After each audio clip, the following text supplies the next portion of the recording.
Here we are, it's another BBC in concert, and welcoming back to the stage here at the Radio Theatre, Emeli Sandé, your second time in this beautiful place. Yeah, it feels incredible to be back.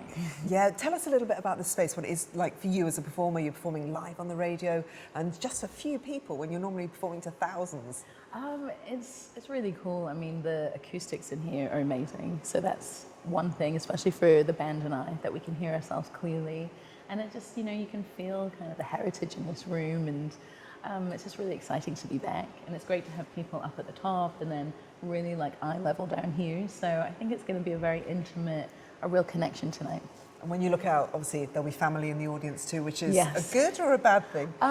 It's a really good thing. I think my parents are going to be up there somewhere, and usually I can't see them, but it's really special. They're flying from Aberdeen today, so yeah, I hope they enjoy it, and especially because they've been part of the progress since I was a kid. For them to be here, it makes me want to put on an even more extra special show. And how do you decide what you play?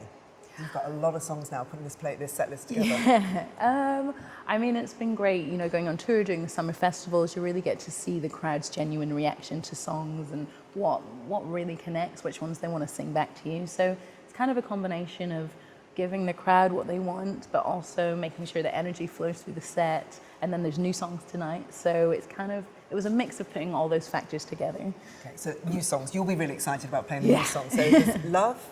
Freebird. Yes. And You're Not Alone. Okay, so can you tell us a little bit about those? Yeah, I mean, I'm just so excited to get the new music out, because I just feel in such a real decisive point in my career about what I want to sing about and what I want to kind of use this, the power of music's incredible, and it's up to you where you use that. And I just, having seen what music can truly do and heal, that's really what this new album's about. It's about hope and freedom and love. So those three songs, I think, really represent the theme of the next album. Okay, and when will we see the next album? I mean, fingers crossed, next year, definitely, but I don't have a date yet, but as soon as possible. Okay, yeah. with possible added Nile Rodgers? Yes, hopefully. We've worked on a song together that's really exciting, and being in the studio with him was a dream, and hearing his stories were just so inspiring, and his energy is just like so positive. So it taught me a lot, and his humility, even after being so successful and, a genius, it's taught me a lot. And is it true that Stevie Wonder once FaceTimed you? So by accident, or what? Tell us the whole story with this. It's not often. Yeah. Hardly anyone will get FaceTimed by Stevie Wonder.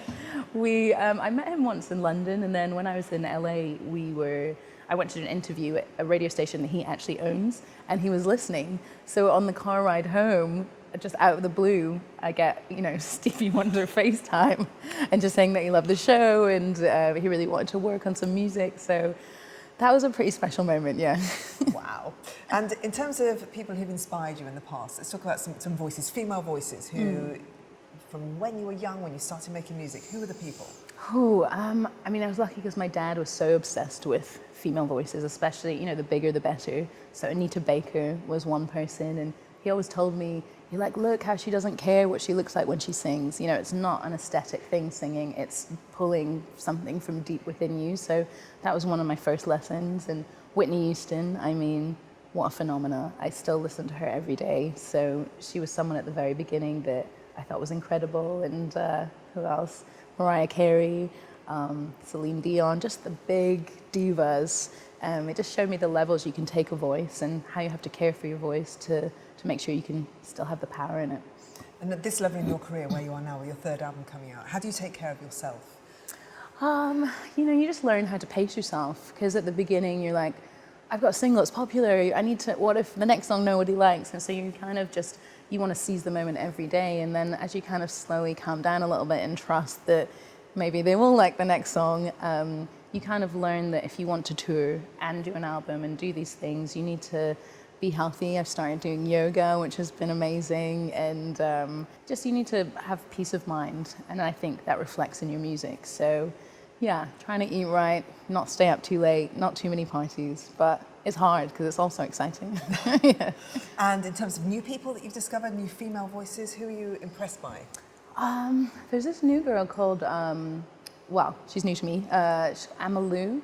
And I just saw her on YouTube, and she has such a distinctive voice. It really kind of got to me, like cut deep as soon as I heard her voice, and I think she's going to be really big. I think she's from London, so I think she's incredible. And Christine and the Queens, I really love. I love how she uses different languages and her tone. It's just so cool and laid back, but with a very strong message. So those two for me are really standouts. So with the third album, finally, what are your hopes for it? This time next year, what do you hope will have happened with this album? I mean, my biggest hope is that I can tour it, as many places as possible, as far and as wide as possible, because, I truly believe performing live is the most exciting thing you can do as an artist, and to really connect with somebody in person and have that human energy all connecting together is what I really do this for. So my hope is that I'll just see lots of people singing back the words and see that they're truly being moved by the music. What do people say to you most often? What's the most common thing that people come up and say that your music has an effect on them?